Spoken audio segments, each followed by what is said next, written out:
ఈరోజు ఆడవాళ్ళ గురించి మాట్లాడుతున్నావు. ఆడవాళ్ళ గురించి మాట్లాడే నైతిక హక్కు నీకెక్కడుంది? ఈరోజు ఒక పత్రిక గురించి మాట్లాడుతున్నావు. నువ్వు పత్రిక అధిపతే, నీ మిస్సెస్ కూడా. ప్రజాస్వామ్యంలో పత్రికలకు స్వేచ్ఛ ఉంది. నీలాగా అక్రమ డబ్బుతో, అవినీతి డబ్బుతో తండ్రి అధికారాన్ని అడ్డం పెట్టుకొని ఈరోజు రాధాకృష్ణ గారు పత్రిక పెట్టలేదు. జర్నలిజంలో పుట్టాడు ఆయన. పాత్రికేయుడిగా పని ప్రారంభించాడు. అంచెలంచెలుగా ఎదిగి ఒక పత్రిక పెట్టుకున్నాడు. ఆయన ఈ రాష్ట్రంలో జరుగుతున్న వాస్తవాలు గట్టిగా ఒక్కానించి ప్రజలకు చైతన్యపరచాలని చెప్పాడు. నీకు నచ్చలేదు, ఆ మాటలు నీకు నచ్చకపోవచ్చు, నేను దాన్ని ఏకీభవించను. నీకు నచ్చకపోతే ప్రజాస్వామ్య వ్యవస్థలో విధానం ఉంది, కౌంటర్ చేయి. నాలా ప్రెస్ మీట్ పెట్టి రాధాకృష్ణ గారు మీరు మాట్లాడిన తప్పు, దీన్ని మీరు ఉపసంహరించుకోండి, ఇంకోటి చెయ్యండి అని చెప్పాలి. ఒకవేళ ఆయన సమాధానం చెప్పకపోతే న్యాయస్థానాలకు వెళ్ళాలి. ఏం నువ్వెవరం వదిలేవు? నీ టీవీలో అమరావతి మహిళలకి వ్యభిచారులతో పోల్చలేదా? సాక్షాత్తు మా అధినేత మా తల్లి భువనేశ్వరమ్మకి మా కళ్ళ ముందే శాసనసభలో అవమానపరిస్తే నువ్వు దుర్యోధనులాగా పక్కపక్క నవ్వి ఎంజాయ్ చేయలేదా? ఒక్కరోజు నువ్వు ఖండించావా?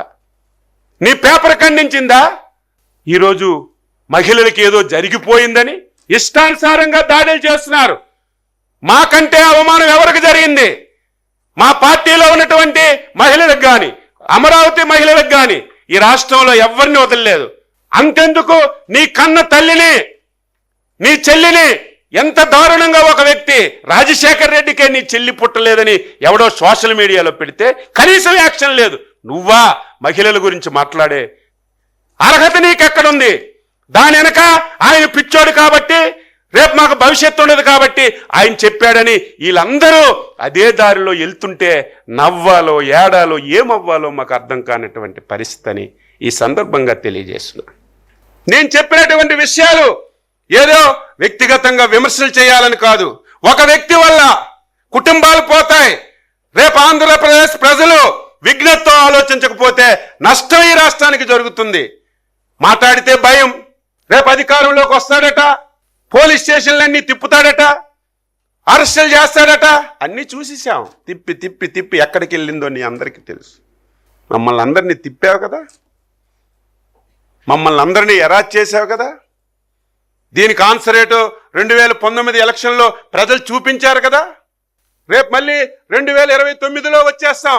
మొదటి సంతకం అమరావతి రాజధాని మార్పు మీద పెడతామంటే అది కూడా మీలాంటి వాళ్ళు రాస్తున్నారంటే నాకు ఎంత బాధ, ఆవేదన కలుగుతుంది.